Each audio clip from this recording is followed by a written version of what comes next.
Saludos, buenos días. Hoy vamos a tener un encuentro de puras preguntas y respuestas.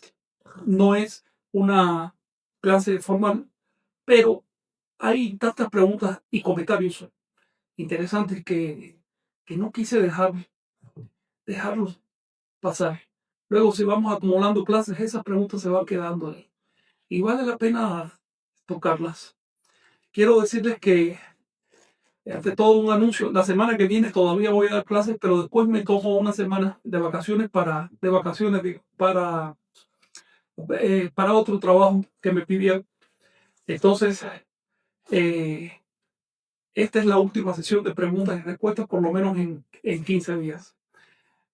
Quiero decirles también que el plan de estos encuentros es una hora, de 11 a 12, más 10 minutos que dedico a las preguntas. Esto lo hago así porque a la hora de editar estos encuentros, siempre hay que quitarles pedacitos. Entonces, para ajustarlo a la hora, pues le doy unos 10 minutos más. Hoy vamos a tocar los tres temas principales que hemos tratado en estos encuentros: calendario de Anáhuac, historia de Anáhuac y eh, un par de preguntas sobre Náhuatl clásico. Ahora, quisiera, antes de entrar a las preguntas, aclarar algunos conceptos que usamos con frecuencia por acá para los compañeros que han entrado nuevos y que no han recibido la clase correspondiente. Le llamamos Anáhuac en este curso a toda la cuenca cultural que hoy se llama mesoamericana. Mesoamérica, los historiadores suelen clasificarla como una extensión geográfica generalmente, y dicen que se entiende lo que hoy es México, o por lo menos la parte central de México. Algunos historiadores van un poco más allá, dicen, a ver, toda la mitad norte de Centroamérica e incluso hasta el sur de Estados Unidos. Obviamente todas esas culturas participaban de la propuesta cultural anahuaca. Sin embargo, Mesoamérica no es un concepto muy feliz. Desde el mero día que surgió, su creador, un antropólogo llamado Paul Kirchhoff, dijo: este concepto no es muy justo, no es muy correcto, todavía no está bien definido. Sin embargo, ya ustedes saben cómo es la academia. La academia, con tal de no usar una palabra de origen anahuac, usa cualquiera que se cree, cualquiera que se invente. Así que le pusieron al país y a la cultura Mesoamérica, cuando las fuentes dicen con claridad que se llamaba Anahuac. Mesoamérica no se sabe bien si es una extensión cultural únicamente, o si es una extensión geográfica, o si es una extensión histórica, o si es una mezcla de todo eso, o si es algo más. En el caso de Anáhuac sí sabemos lo que era. Anáhuac es aquella extensión, tanto física como espiritual, aquel espacio en que se desarrolla la Toltecayo. Toltecayo es el nombre que le dieron los pueblos de habla náhuatl al producto cultural global de los anahuacas. Los demás pueblos le llamaron toltecas, los mayas y otros con palabras similares, de la raíz tol, que quiere decir cultura. Así que la cultura de los anahuacas era la toltecayo. Esa terminación yotl equivale a lo que en español significa el sufijo da. Ahora bien, desde los años 40, bueno, en los años 40 se estaba descubriendo la acrópolis de la ciudad de Tula, que tiene unos edificios muy impresionantes, sobre todo esas esculturas llamadas los Atlantes, que quiero decirles, no se llaman Atlantes porque tengan que ver con la Atlántida. Se llaman Atlantes porque Atlante es un nombre técnico de la arquitectura, que significa una columna, algo que soporta. Y esa era la función de esos gigantes de piedra. Pues bien, desde los años 40 se empezaron a hacer esos hallazgos y los antropólogos estaban encandilados, igual que los arqueólogos y los historiadores, porque decían: uff, parece que esto fue una ciudad gigantesca. Pero a medida que se iba excavando se vio que no era muy grande, que simplemente era esa zona de allí de la Acrópolis de Tula, la colina de Palpam.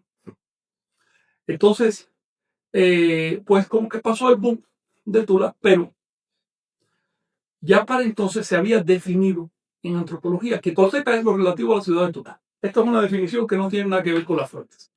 Esto es una definición caprichosa de los historiadores modernos. Restringieron lo tolteca, que es lo grande, lo genérico, a una simple ciudad. Claro, cuando haces una restricción de este tipo, cuando reduces el fenómeno que estás estudiando resulta más cómodo de estudiar. El resultado es una caricatura. Hoy, si tú buscas incluso en Internet, en Wikipedia, que se supone que es para informar, te dice con claridad. ¿Sí? Protesta a los moradores de la ciudad de Tula, sin la menor verificación de la fuente y sin hacerse una pregunta elemental. ¿Por qué los anahuacas no se habrán dado un nombre cultural genérico si todos los demás pueblos lo tienen? Ahí tú tienes a la cuenca cristiana. ¿Cómo se llaman los que viven ahí? Se llaman cristianos. Independiente que sean franceses, españoles, ingleses, se llaman cristianos. Tienes a la cuenca islámica, todos se llaman musulmanes. Tienes a la cuenca cultural de la tierra. Todos estos pueblos se aplica un nombre genérico, además de sus nombres particulares como nación. ¿Por qué en Anáhuac faltaría eso? ¿No será que es un prejuicio? ¿Qué dicen realmente las fuentes de Anáhuac? Cuando abrimos los códices, cuando abrimos las crónicas, te dice con total claridad. Tolteca es lo relativo a todos los anahuacas, Tolteca es la cultura, Tolteca es un grado de pertenencia cultural. Y ya si rascamos un poco más, vemos que la ciudad de Tula realmente no se llamaba Tula antiguamente, se llamaba Chicocotitla, que quiere decir avispé, o donde abundan las avispas. Tula es la españolización del título Tolan, así que se llamaba Tolan Chicocotitla, pero no solo Chicocotitla se llamaba Tula, también Tenochtitlan se llamaba Tula, Tolan Tenochtitlan, Tolan Teotihuacan, Tolan Chololan, Tolan Chololan es Cholula, hasta Tolan Chichen Itza, Tolan Chal. Ese título de Tula se le aplica a muchas ciudades en las fuentes. Por lo tanto, lo que hicieron los académicos para restringirlo a Tula fue hacer alarde de ignorancia. Y lo que hacen algunas personas a mantener ese capricho en la actualidad es hacer alarde de ignorancia. Como nosotros no estamos sujetos a ninguna academia, podemos decir las cosas como son, no tenemos ningún problema en hablar de la Toltecayot o Toltequidad como el producto cultural global de los anahuacas y de hablar de Anáhuac como toda la cuenca cultural mesoamericana y un poco más de acá. Ahora bien, entramos en materia. La primera pregunta es de Federico Ernesto Olivera, quien dice, ¿el ciclo de 26.000 años influye en el clima de la Tierra? Ya te respondí parcialmente esto. Te dije que sí hay una influencia, no tanto del ciclo, el ciclo es un resultado. Lo que influye sobre el clima de la Tierra es la forma como se mueve la Tierra, tanto al rotar sobre sí misma como al trasladarse en torno al Sol. La traslación en torno al Sol puede ser más circular o más oblicua, más alargada. Y por otro lado, la Tierra tiene un eje, está medio tumbadita, su eje de rotación, y ese eje a su vez, por supuesto, según cómo se dispongan estos elementos, la Tierra va a recibir más o menos radiación, y claro que sí influye sobre el clima. Preguntas, ¿los ciclos de 13.000 años pueden entenderse como una especie de día y noche? Sí. Cualquier ciclo polar tiene una mitad femenina y una mitad masculina. Primero la masculina, que es tonal, que es positiva, y después la femenina, que es nahual o negativa. Eso hace una complementación. Esto se vale para todos los ciclos polares del calendario. Ahora, traje tu pregunta también para hacerle propaganda a la clase del lunes de historia de Anáhuac, porque me voy a dedicar específicamente al tema de la influencia del clima sobre el desarrollo de la cultura. El asunto es sorprendente. Voy a traerles a ustedes los elementos para ver si llegan a la misma conclusión que yo. He llegado a una conclusión sorprendente sobre este asunto. Creo que hay un ciclo muy claro en la historia de Anáhuac y que es un ciclo que explica muchas cosas, no solo de América, sino también del viejo. Rosita Buchó pregunta, ¿cuándo se acaba el sol de movimiento y cómo se llamará el siguiente sol? Rosa, el sol de movimiento, el Olin Donatium, se llama Nahui Olin, 4 movimientos, y es nuestro quinto sol. No hay que confundir el concepto de quinto sol con Nahui Olin o 4 movimientos. De hecho, los soles todos se llaman 4, aunque sea el primero, el segundo, el tercero, se llaman 4. Ese es su nombre en calendario. En el caso del sol actual o de la era actual que vivimos, este es su grifo.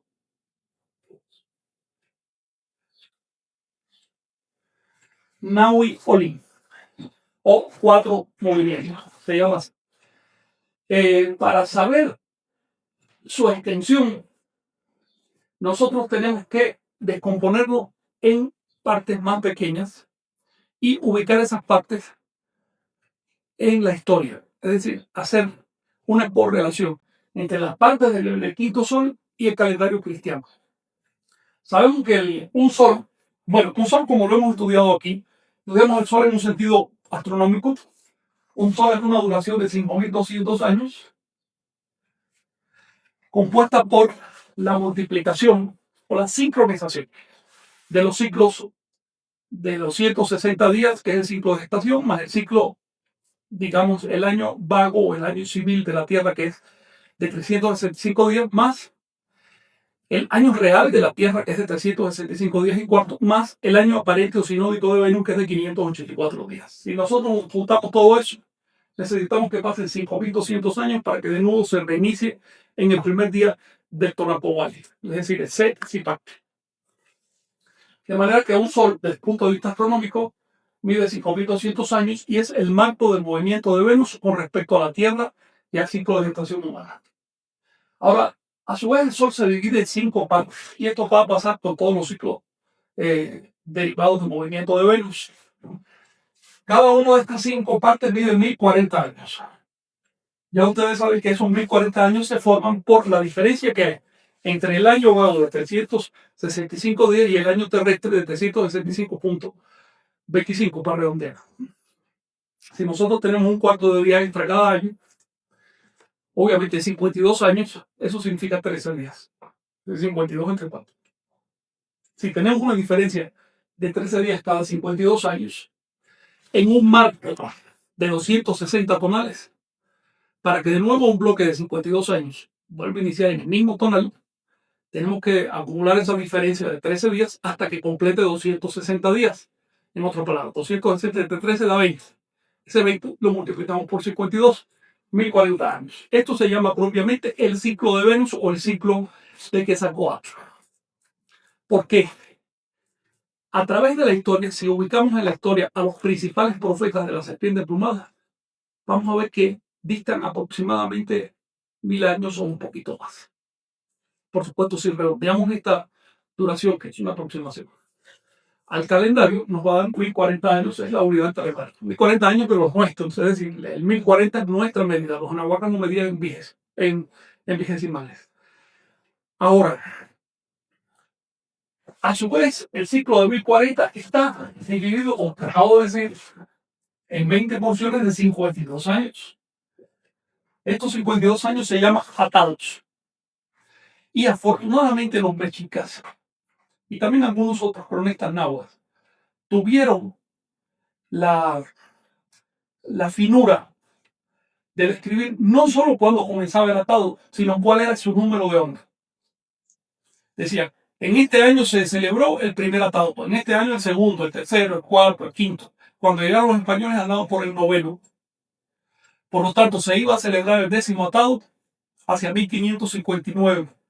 Pero ya no se celebró, dice el padre Sagún, porque los españoles estaban presentes. Dice él, por eso no hicieron una fiesta pública, porque nosotros estábamos en el país. Es decir, sí hicieron fiestas privadas, pero públicamente no, porque se suponía que el país ya estaba más o menos cristianizado. 1559, 10º atado. Por lo tanto, si seguimos contando en ese orden, vamos a llegar al 2079, que es el atado número 20. Bien, en el 2079 se cierra la quinta rueda del quinto sol. Por lo tanto, se cierra el quinto sol, porque ya no hay sexta rueda. Al cerrarse el quinto sol, no solo se cierra un sol, se cierra un paquete de 5 soles y reinicia. Astronómicamente hablando, se reinicia en el primer sol otra vez. El primer sol, las fuentes le llaman de diferentes maneras según el contexto. Esto es importante. Los soles, como recuerda Rosa en la piedra de los soles se representan así, como una X. Y en el centro está el quinto. Por lo tanto, no hay una secuencia lineal. Puedes empezar por donde tú quieras. Lo único que está bien ubicado es el quinto, que es el centro. Si estás hablando, digamos, de la creación del universo, empiezas por el sol de agua. Si estás hablando de tal tema astronómico, empiezas por más cuarzo y así. Esa es la razón de las series radiales. Para entender las series radiales de elementos, de ciclos, tenemos que olvidarnos de la mentalidad cristiana. Tú sabes, Rosa, que, por ejemplo, una pregunta muy común es, ¿en qué día empieza el año Anahuac? Eso es mentalidad cristiana. Eso es seguir una secuencia lineal de pensamiento. Puesto que en el calendario cristiano hay un día inicial y un día final, queremos encontrar esa misma estructura en el calendario de Anahuac. Pero tú sabes muy bien que el calendario de Anahuac no tiene esa estructura. Tiene una estructura radial. Es decir, tiene un día central a partir del cual se despliegan los ciclos. Y podemos agarrar la veintena que quieras y decir, aquí inicia un año. Y en efecto, ahí va a iniciar un tipo de año. Nosotros tenemos algo vagamente parecido cuando comenzamos, por ejemplo, el año legal, el 1 de enero. Pero el año escolar empieza creo que por agosto, ¿no? Y el año fiscal empieza a mediados de año. Y el año astrológico lo empezamos en marzo. En fin, nosotros tenemos diferentes meses como inicios de diferentes tipos de años. Los anahuacas llevaban esto hasta el extremo. Era una cosa sistemática. Así que no podemos pensar en términos lineales al enfrentar este calendario. Tenemos que pensar en términos radiales. Y en términos radiales, lo que empieza ahora en el 2079 es un nuevo bloque completo de 5 soles. Si hacemos un análisis cosmogónico, el primer sol se debe llamar Ao, Atonati o Apantonati. Pregunta Blanca Beatriz. Dice Blanca, más bien es un buen comentario. Ya casi se cumple el ciclo de 52 fuegos en el 2039. Beatriz, supongo que tú te refieres a otro fenómeno. Les voy a poner aquí los marcos de la fecha, los plazos. Miren, quinto sol, si nos vamos a guiar por las fuentes mexicas que ubican el número de orden de los atados, el quinto sol comenzó en el 3122 antes de Cristo y se extiende hasta el 2079. Aprovecho para llamar la atención a los estudiantes de calendario maya y de asuntos mayas, porque no es casual que esta fecha se parezca tanto al inicio de la cuenta larga según las correlaciones más acertadas. De hecho, las correlaciones más acertadas no necesariamente son exactas. Este es un tema que me gustaría platicar después. Hay maneras de probar que ambas modalidades del calendario, la civil y la larga, comenzaban en el mismo día. Pero bien, este ciclo de 5200 años tiene subciclos internos. El que está mencionando Blanca Beatriz es el ciclo Seacat, 1 caña, Seacat, que le dio nombre al último profeta de Quetzalcóatl histórico, que fue el príncipe o vamos a decir, el gobernante de Tula, Seacat Topilzi Naxit Quetzalcóatl, que quiere decir nuestro Señor uno. Te lo voy a escribir completo. Seacat Topilzi Naxit Quetzalcóatl. Debo decirle que Chimalpán une Topilzi con Nazi por licencia del náhuatl y sintetiza estas dos gentes. Significa nuestro Señor, uno caña, cuarto paso de la serpiente fumada. Ese fue su título completo. Este señor vivió en Tula entre los años 947 y 999 de la era cristiana. Bien, ahora, así como acabo de explicarle a la Rosita Blanca, le acabo de explicar que en realidad el año inicia en la veintena que tú escojas para un propósito dado. Si es astronómico, si es el año del cargador, si es el año civil, si es el año ritual, cada uno empezaba en una veintena específica. Y por supuesto terminaba un día antes de esa veintena. De manera que podemos hablar de muchos tipos de años traslapados que en su conjunto formaban esa abstracción a que llamamos el año Anahuac. Ahora bien, lo mismo pasaba con los fuegos nuevos. El fuego nuevo, desde el punto de vista calendárico estricto astronómico, comenzaba en años 2 caña y terminaba en años 1 conejo. La razón para terminar en años 1 conejo son esos 13 días de diferencia que dan origen al ciclo de 1040 años. Y es que 1 conejo es la última trecena del Tonapohuaje. Por lo tanto, aquí tendría que entrar en algo que no hemos estudiado, que es el manejo de las bases A y B de tonales. Pero, en pocas palabras, Si tú usas como punto de referencia el 1%, puedes, digamos, sincronizar el Tonapo con el año. De otro modo te van a quedar días de diferencia. Ahora bien, eso era el atado para usos civiles, pero el atado de la profecía era un poco diferente. El atado de la profecía se medía por el año Seaca, no por el 1 conejo, sino por el 1 caña. ¿Ves? Y el año 1 caña fue en 1947 y después en 1999. Es decir, Seaca Topici se incineró a sí mismo justo a cumplir los 52 años. Y con eso dio una señal muy fuerte. Dijo, yo soy el cumplidor del ciclo. Llegó al extremo de sacrificar su vida personal para dejarnos una señal. Yo soy quien cumple el ciclo. ¿Sí? Por lo tanto, el ciclo Seaca o el ciclo de la profecía comienza con su muerte. Si le sumamos a este año 999 la mitad del ciclo de correlación del ciclo de 2040 años, llegamos a 1519. Y la fuente dice con claridad que los anahuacas esperaban para ese año algo muy importante relacionado con el retorno de Quetzalcóatl. Pero también dicen que no esperaban el retorno de Quetzalcóatl, sino por el contrario, esperaban el comienzo de la mitad oscura de su ciclo. Lo dice así y Xochitl dice, ellos estaban angustiados porque sabían que en ese año iba a empezar un tiempo de dificultad. Y lo dice después otro cronista, un cronista de tu escala. Cuando llegó ese año dijeron, no impidan que entren los españoles porque nuestro Señor los va a fulminar. En otras palabras, olvídense del cuento de que confundían a Cortés con los españoles. Eso es un cuento que elaboraron los propios españoles décadas después del suceso para poder justificar lo que pasó. Y es un cuento que repiten hoy los académicos con dos razones. Porque no estudian la fuente, no les interesa. Y porque tratan de soltar postcolonial. No nos hemos salido todavía de esa mentalidad. Y la academia recibe su salario de ese.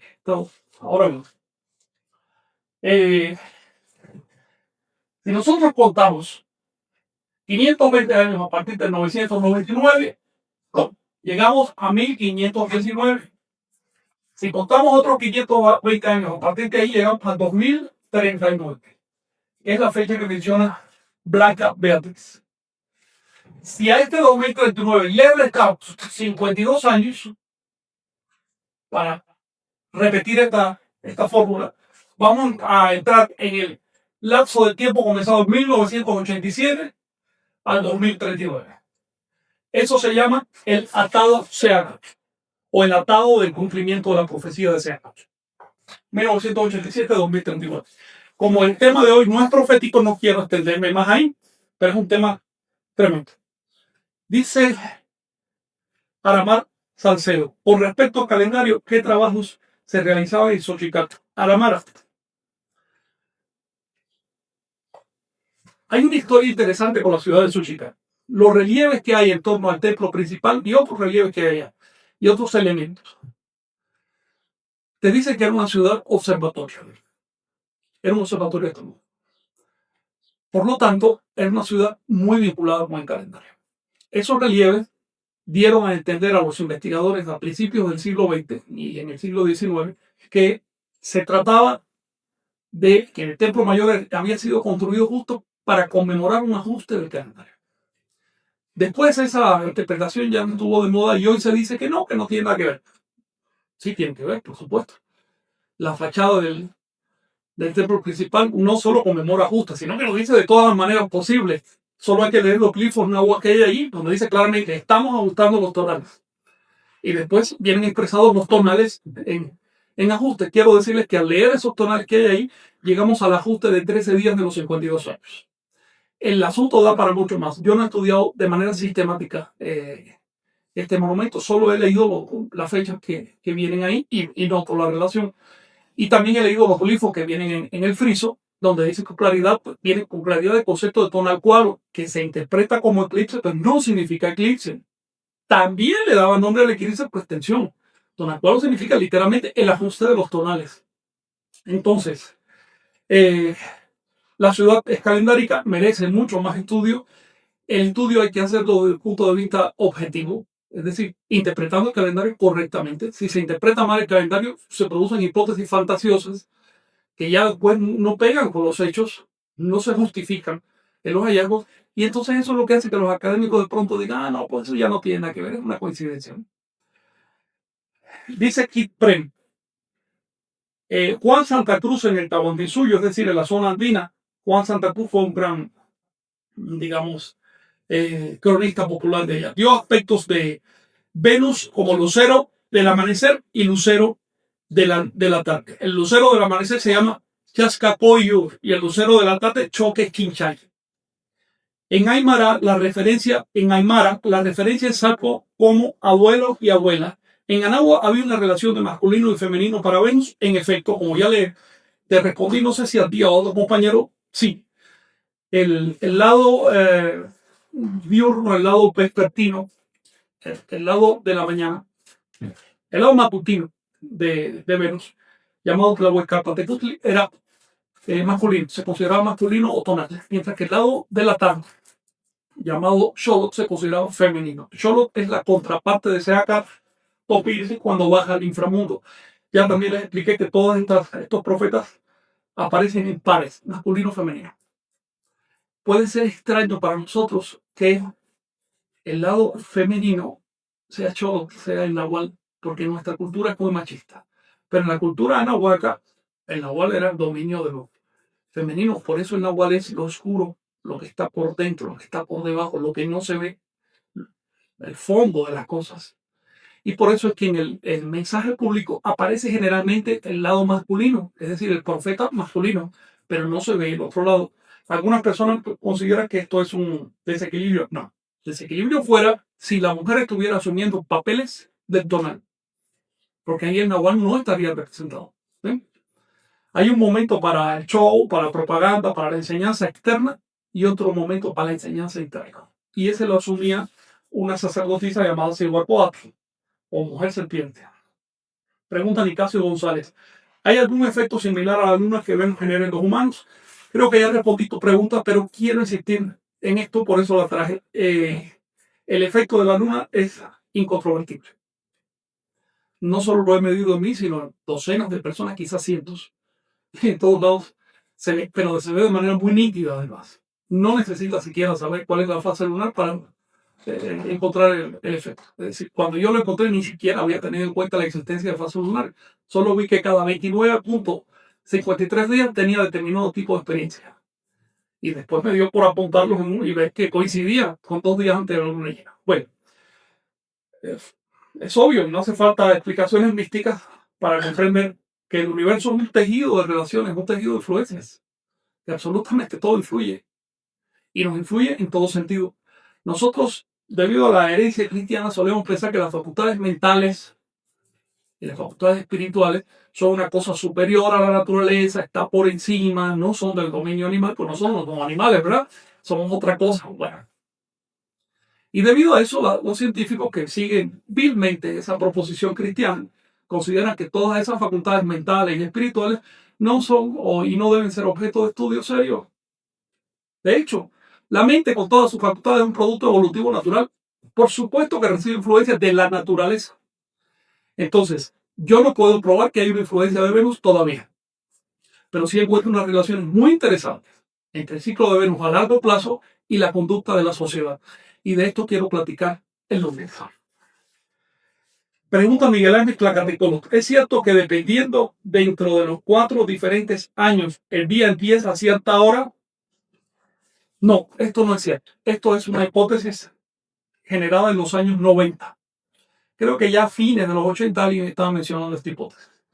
De ninguna manera el día Nahuaca se estiraba. El último día del año medía exactamente igual que el primero.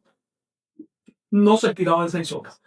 Esta idea de que el año se estira o se acorta a conveniencia es occidental, es moderna. Refleja el pensamiento cristianizado que maneja fracciones. Como ya les he dicho, el pensamiento nahuatl no maneja fracciones. No porque no podían concebir las fracciones, porque concebir una mitad, un tercio, un cuarto, una fracción, eso es demasiado sencillo.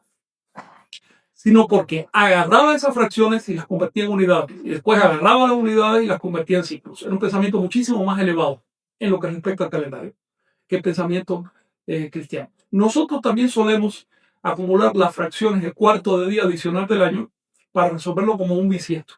cada 4 años. ¿Cómo lo hicieron los anahuacas? Bien, en la siguiente clase de calendario, voy a dejar que sean los anahuacas. ¿Ok? Así que, con perdón para quienes están hablando de que el año se estira y demás, pero las fuentes de Anáhuac, las fuentes mexicas, mayas, zapotecas, dicen con absoluta claridad que era otra cosa. Bueno, Moisés Lara García, ¿por qué suponer que el cuarto de día se reponía cada 4 años? No, no, no, no. Nosotros no estamos suponiendo nada aquí. Estamos basándonos en lo que dice la fuente. Es lo que dice la fuente. ¿Ve? Por coherente o absurdo que sea, se trata de rescatar un calendario histórico. Esto es un rescate arqueológico. En otras palabras, es lo que dicen las fuentes arqueológicas. Y las fuentes son exhaustivas en este punto en particular. El hecho de que la tradición mexica, no las demás tradiciones de México, las demás tradiciones comprenden, todavía tienen una cierta sensibilidad de raíz, pero la tradición neomexica ya perdió esa sensibilidad. Y por eso está dispuesta a descuartizar el último día del año, convertirlo en pedazo de un cuarto, añadírselo para hacer un ajuste al gusto y al estilo de Occidente. ¿Mm? El hecho de que la tradición neomexica haga esas cosas solo significa que no han estudiado sus fuentes. Y no las han estudiado porque realmente no hay una, digamos, la sociedad no estimula a hacer ese estudio. En las escuelas prácticamente ni te las mencionan, ni se sabe lo que es. Y ya cuando llega un grupo de danza o un grupo de interés sobre el pasado, es más fácil repetir lo que dice un abuelo. Investiga lo que dice el abuelo. Investiga, pregunta, ¿de dónde sacaste esto? ¿O es que te lo inventaste? Y vas a ver que le llaman tradición a cualquier cosa. Se abre un libro de yoga y a eso mismo le llaman tradición. Se abre un libro de la nueva era y eso es tradición. Entonces, bueno. Sigue diciendo Moisés Lara. Si al distribuir ese tiempo, el cuarto de día, en todo el año, es de 1 minuto cada 24 horas. ¿Ok? ¿Ok? Pero así lo hacían los anahuacas.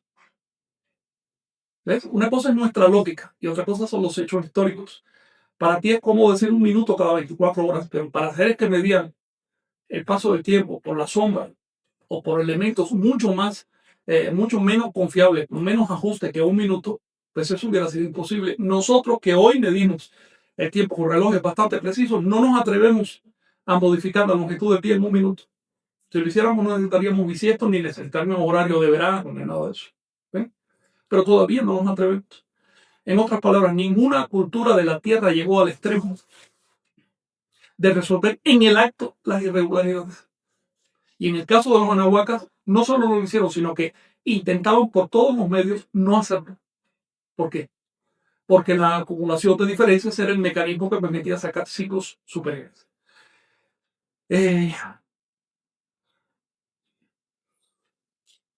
Te voy a poner muy brevemente un ejemplo.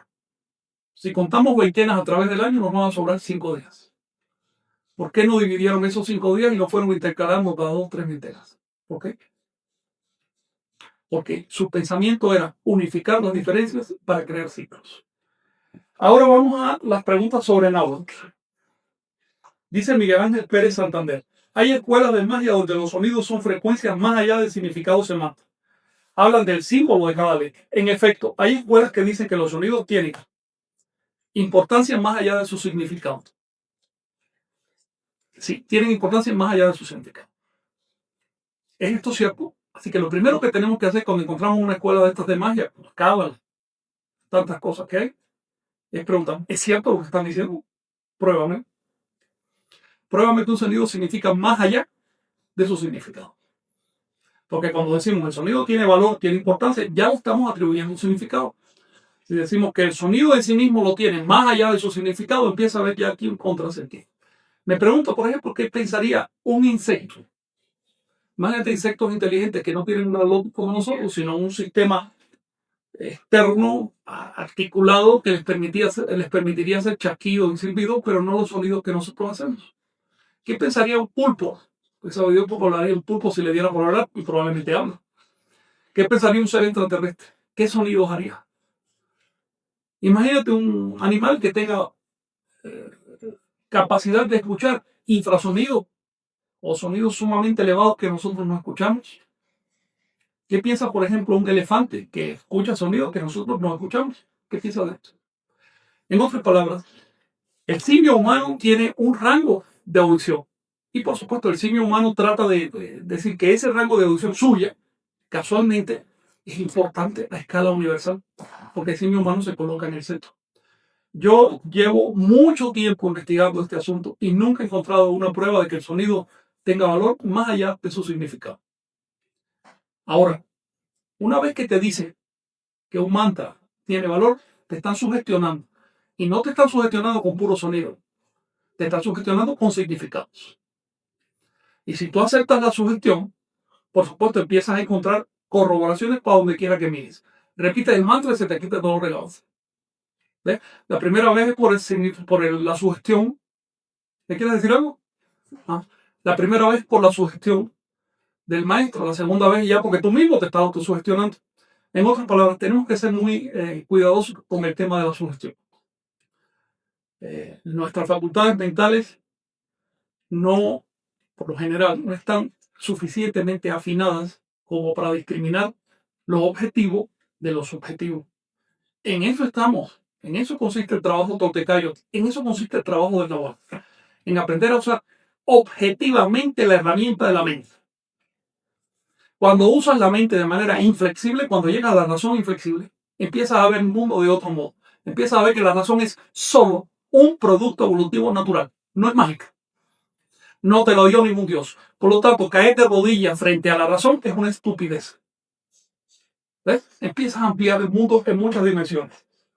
Ahora, menciona Miguel Ángel que hay tradiciones que hablan del símbolo de cada letra. Los anahuacas no usaban letras, por lo tanto se perdió la tradición del símbolo de la letra.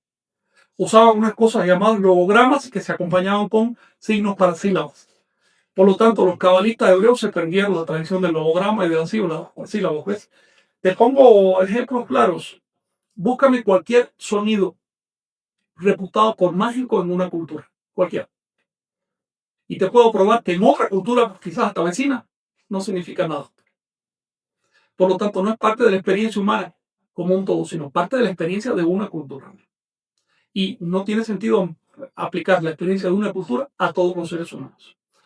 Te pongo el ejemplo de el nombre auténtico de Dios, que si es Yahvé, que Jehová no es, por supuesto, el nombre auténtico del Dios de los hebreos, quiero decir.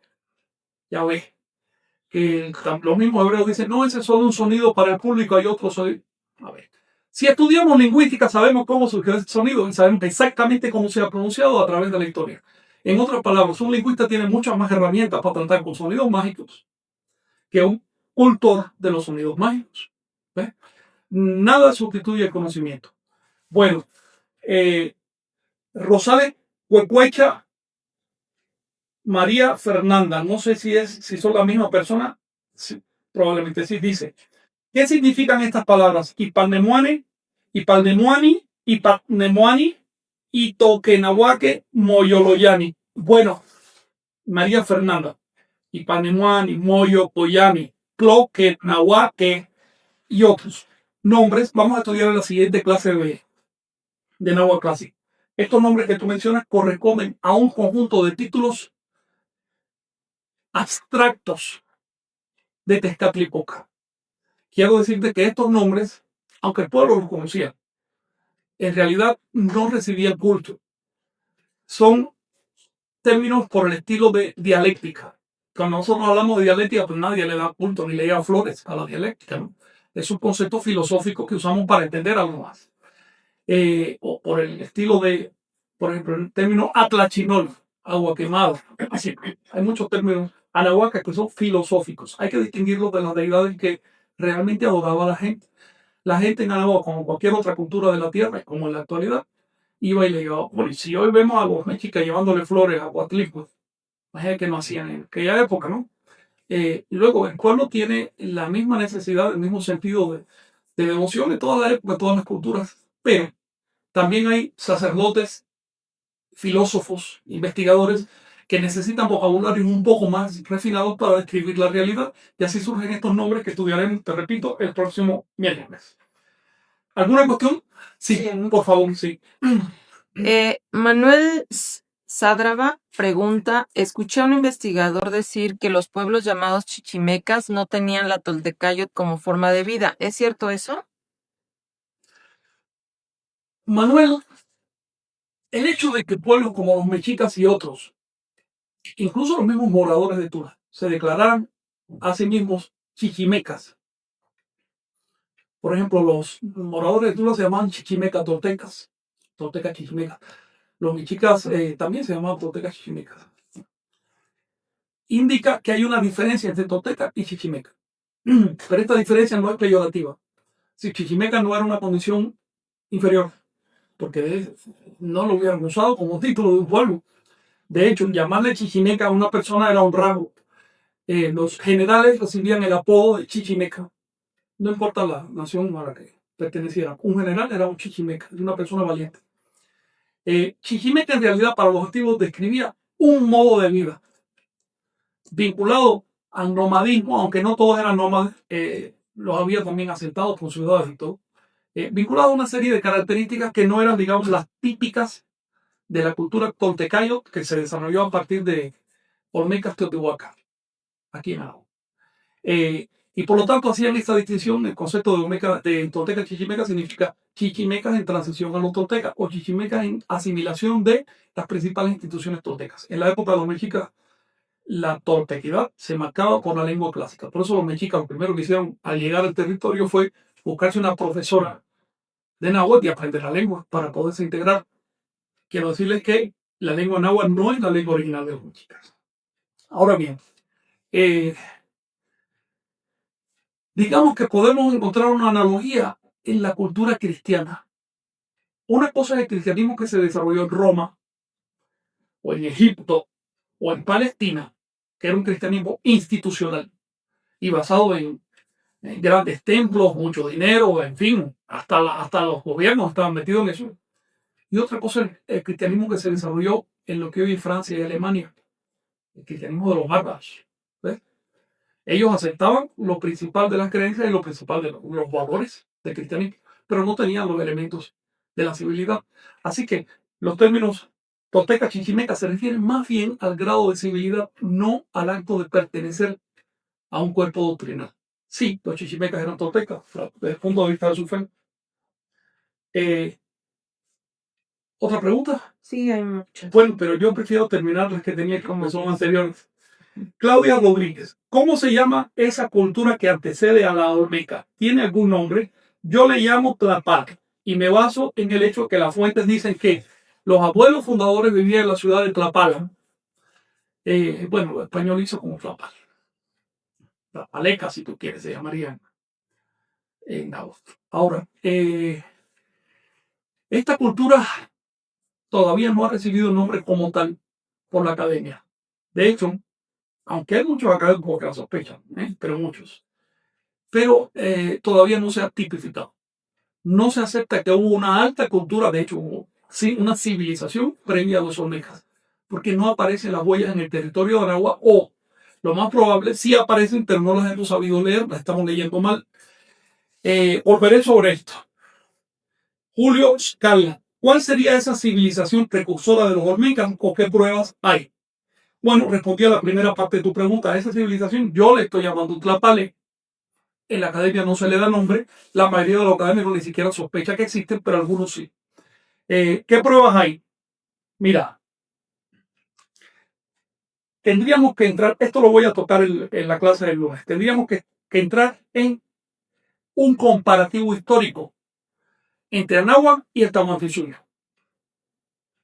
entre Mesoamérica y los Andes. Hace unos de 25 años para atrás, ambos bloques culturales se fechaban de la misma manera. Mesoamérica y los Andes tenían orígenes por la misma época. Se decía que quizás hace 1500 a.C. Pero de entonces para acá, en los Andes ha habido descubrimientos formidables. Ha habido lectura, relectura de monumentos, de hallazgos que han echado para atrás la historia, y ya se sabe incluso que allá en los Andes hacían pirámides de estilo así como parecido a las mayas. De hecho, ya hacia el 3000 y 3500 a.C. ya había urbanización en la zona de Cajamarca y probablemente en otras zonas también, pero ahí se encontraron. Entonces, de pronto encontramos un hueco muy grande. Hay más de 1500 años de diferencia entre el estado de civilidad en Anagua y el estado de civilidad en los Andes. Luego se rompe paralelismo y uno se pregunta, ¿es que no había influencia andina en Anagua en tiempos tempranos? O al revés, ¿es que no había una cultura civilizada temprana en Anagua que no se ha encontrado? Cuando hacemos un comparativo estilístico, es decir, de estilos, descubrimos lo siguiente. Un conjunto de obras, de representaciones, en concreto son tallas, esgrafiados y relieves que aparecen en las planas de piedra, que aquí en Anagua se llaman danzantes, se asocian estilísticamente con algo muy similar que aparece en Tahuantinsuyo, que se llama la cultura Sechín, Cerro Sechín. La cultura del Cerro Sechín se mide hacia el 2000 a.C. estaba en pleno apogeo, 2400 a.C. empieza esa cultura. Pero los danzantes en Anagua, a pesar de que tienen un estilo similar, no solo estilo, sino hasta comparten los mismos glifos y todo, se fechan hacia la época de Monte Albán, vamos a hablar de 700 a.C. Pero hay un detalle, los danzantes aparecen como relleno de las construcciones de Monte Albán. No fueron hechos para la etapa de Monte Albán. Ya fueron recogidos de la cultura anterior y puestos como relleno de sus construcciones. Ya habían perdido su valor mántico, había perdido ya ese ciclo se había extinguido. Yo pienso que los danzantes se están fechando mal, pienso que los danzantes son muy anteriores a lo que se dice, de hecho pienso que son anteriores a los olmecas, y cuando hablo de los danzantes hablo de un núcleo de lápides, de un núcleo de monumentos, no de otras que se hicieron después ahí. Pero esto es un tema controversial, el tema apenas empieza, pero estoy seguro que va a ocurrir dentro de poco en la historia de Mesoamérica y va a haber una cultura anterior a los olmecas que, según mi cálculo, tuvo su momento del mayor esplendor en el año 2150 a.C. Bueno, Carlos Gómez Muñoz pregunta, ¿quién fue Pacal Botán? Se dice que era Quetzalcóatl. Mira, Pacal dejó un montón de escritos en las piedras, dejó textos, dejó fechas, dejó referencias a su familia, dejó la descripción de sus hechos. Incluso es posible que tengamos hasta sus huesos, dejó su tumba. Sabemos bien quién fue Pacal Botán, fue un gobernante maya del siglo VII después de Cristo. En ningún momento se pretendió Quetzalcóatl. Él nunca dijo que era Quetzalcóatl. Él nunca pretendió ser la reencarnación del profeta ni cumplidor de nada. Sus contemporáneos lo trataban con respeto como cualquier gobernante. Después de muerte no le hicieron el culto a Pacal Botán ni nada de eso. De hecho, no se llamaba Pacal. Botán, se llamaba una Pacal. Pacal el Grande. Se le decía el Grande porque fue un gobernante importante. En la historia de Pacal Botán y todo esto es reciente. Esto es una historia que se inventó Argüelles. Argüelles no conocía mucho del pasado de México. Entonces, va y busca. ¿Qué es lo más importante de los mayas? Que son los que están de moda ahora. Ah, la tumba de Pacal. Pues soy la reencarnación de ese mismo, el que esté ahí. Y le pongo el nombre que. Eso es manipulación abusadora de la historia. Y por supuesto, a nivel de revista sensacionalista, es más cómodo escribir un artículo con este tipo de abusos que hacer una investigación seria. Una investigación seria casi nadie la va a leer. Pero estos abusos se repiten de boca en boca. Entonces, me da pena decirlo, pero Pacal Botán no fue Quetzalcóatl, por lo menos no fue el profeta que esperaban. La reencarnación es una historia de la India, no es una historia de aquí de América. Y Argüelles, por supuesto, ni siquiera entendió el calendario. Creo que si le hubiera dado un texto en maya para traducir en maya de aquella época, no hubiera empezado ni por la primera letra. ¿Tú crees que se puede hacer un Pacal? Un individuo que no entiende cómo funciona el calendario y que se tienen que inventar 7 profecías mayas porque no fue capaz de leer las auténticas. Yo no quiero menospreciar a Argüelles ni a su trabajo, porque cuando empezó él trató de hacer algo. Pero alerto contra la tentación a dejarse arrastrar hacia lo fácil, hacia lo gratificante para el ego. Es mucho más gratificante ser la reencarnación de Pacal que ser un humilde investigador que aporta realmente algo. Bueno, Rosa Mucho.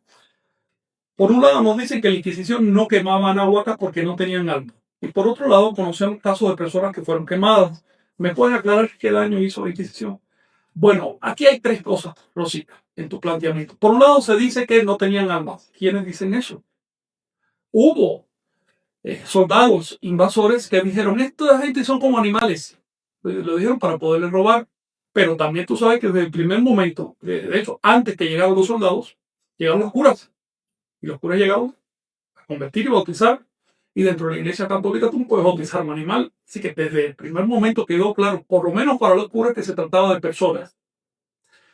Luego, esta idea de que los consideran animales. Hoy todavía hay personas que consideran que los negros o los indoamericanos son animales. Hasta hace poco había personas que consideraban que los hindúes y los japoneses y los asiáticos eran animales.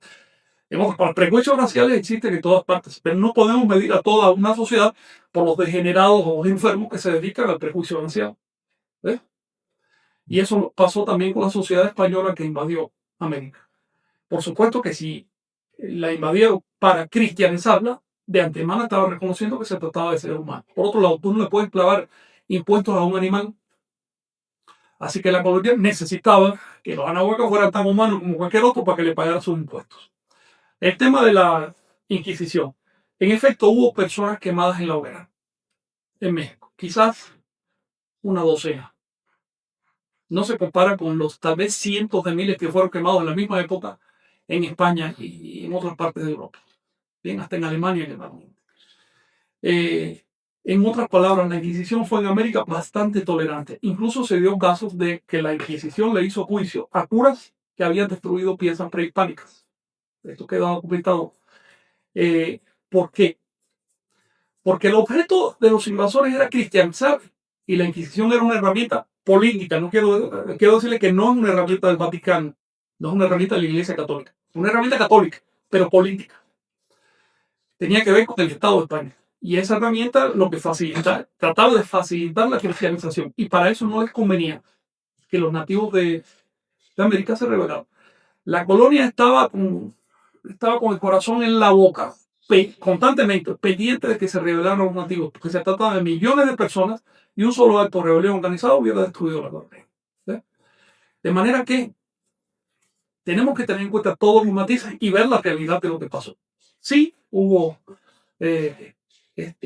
invasores racistas que discriminaron, pero eso no fue la tónica de la invasión. La tónica de la invasión era cristianizar y para eso había que reconocer la humanidad.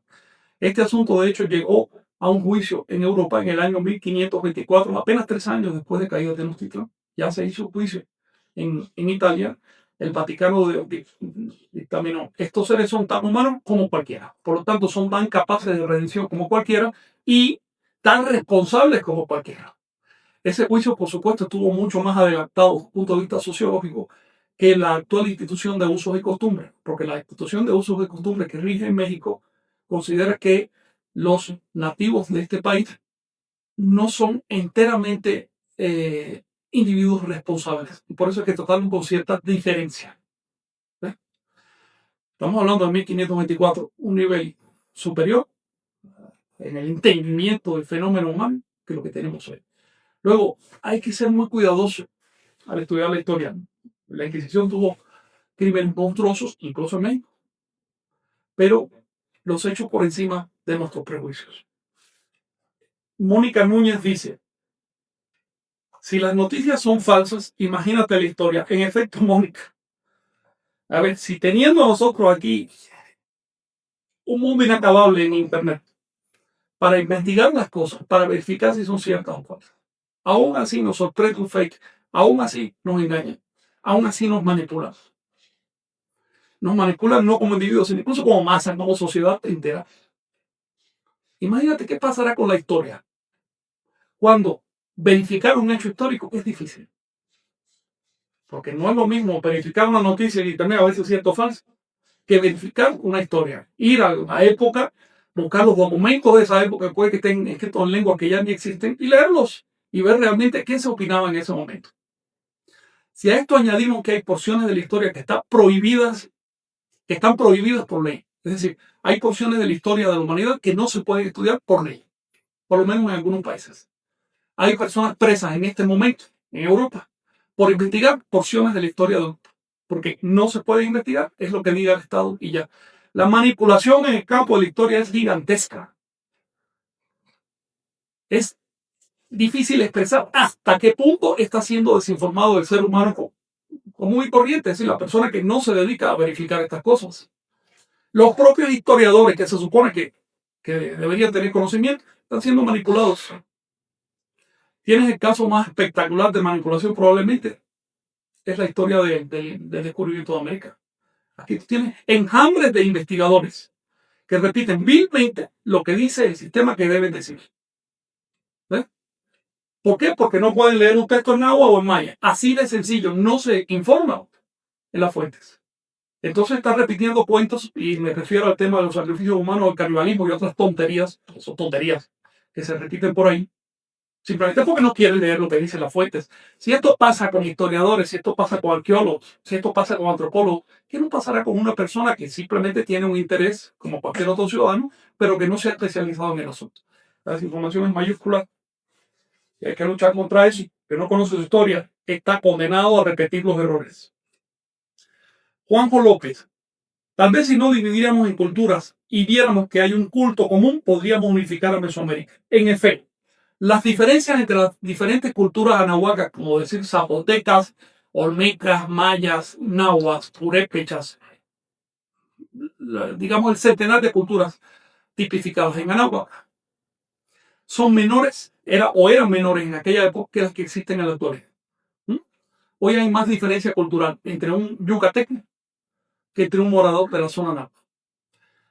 Podemos hablar de la cultura de Yucatán o de la cultura del centro de México o de la cultura del norte de México, porque la palabra cultura es elástica. También podemos decir, por supuesto, que se trata de una sola cultura, la cultura mexicana, pero incluso podemos ir más allá y decir, se trata de una cuenca cultural más amplia que incluye chicanos, mexicanos, centroamericanos, una parte del Caribe. O ir más allá y decir, hablamos de una cultura latinoamericana o indoamericana o americana en general.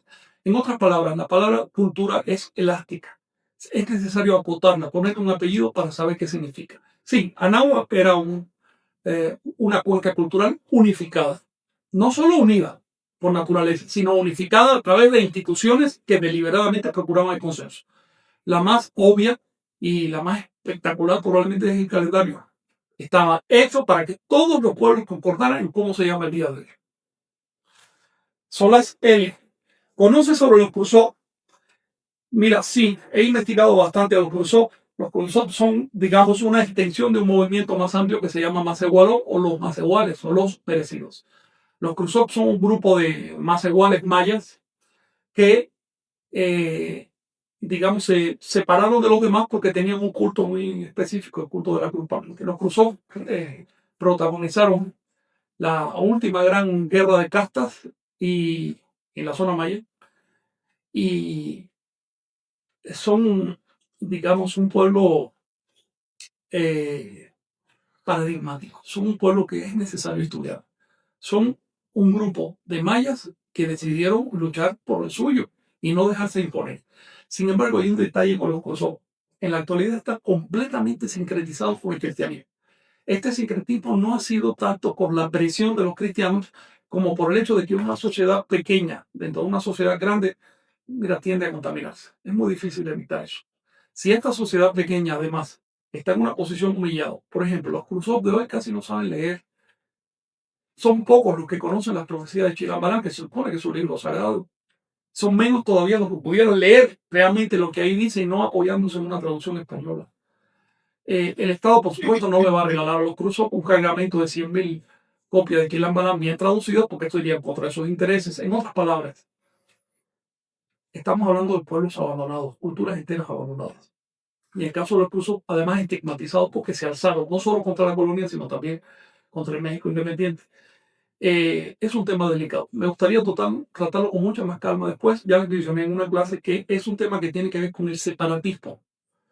Que el separatismo no es algo moderno en México. El separatismo es el producto inevitable de agarrar a un montón de pueblos independientes y unificarlos a la fuerza. Si tú metes presión, por ejemplo, maltratas a un animal, por supuesto que te va a tener récord. Es evidente. Se necesitan manejos sociales mucho más sutiles que lo que se está haciendo ahora para rescatar la cultura, para impedir que estos pueblos perezcan y para al mismo tiempo darles la dignidad y mantener la unidad y la coherencia de México. El tema va mucho más allá de lo que pueden hacer los políticos que no pueden ni traducir el nombre de su país, obviamente no está capacitado para manejar esto.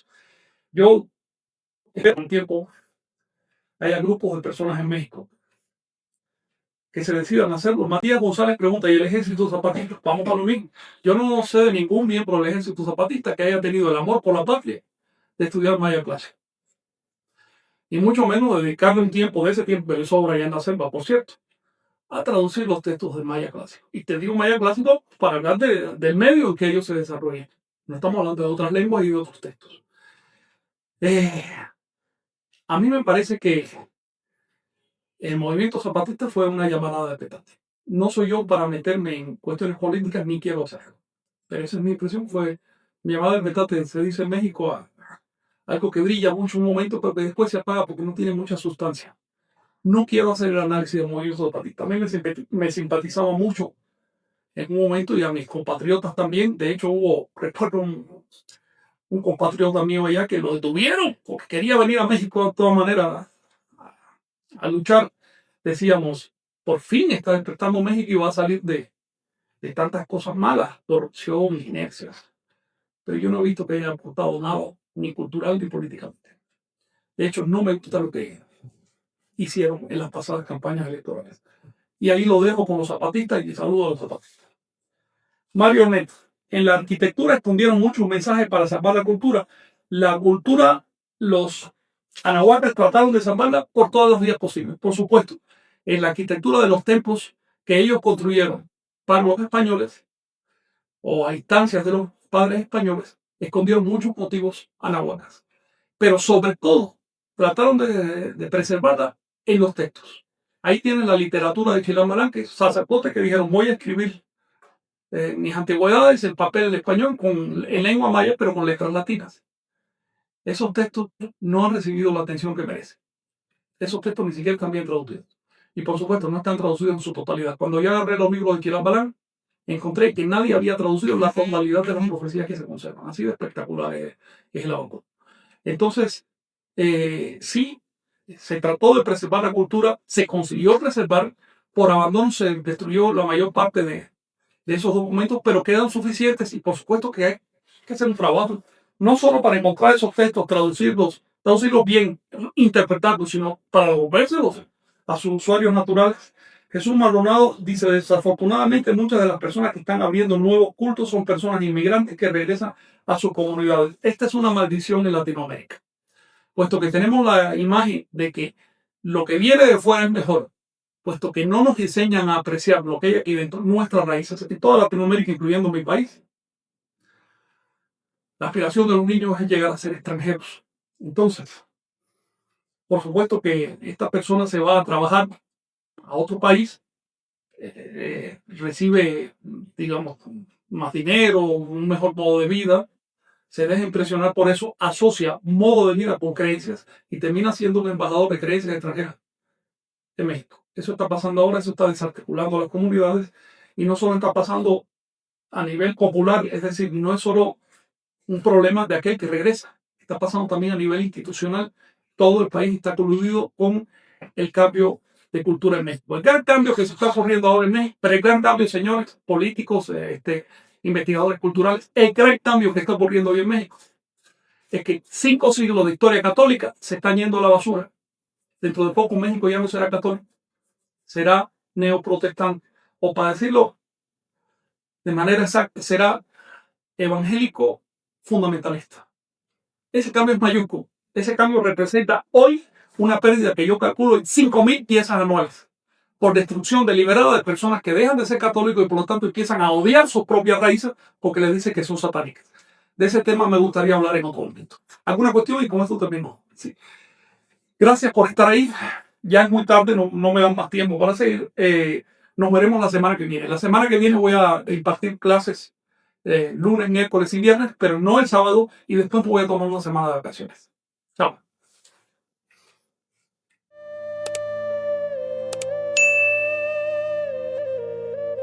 Suscríbete y activa la campanita para recibir las notificaciones. Así no te perderás ningún video.